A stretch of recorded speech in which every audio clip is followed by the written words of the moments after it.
Cik nak ucapkan terima kasih banyak kepada semua pendengar, khususnya yang ada di Sheraton Hotel ni. Cik Zainal Abidin yang handsome ke? Tengok handsome.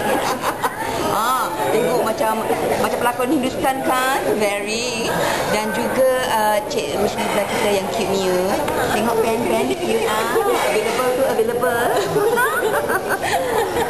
Dan juga Eddie, kalau siapa ada masalah aircon ya untuk kereta, sila jumpa dengan Cik Eddie, dapat free. Dapat free lah kan.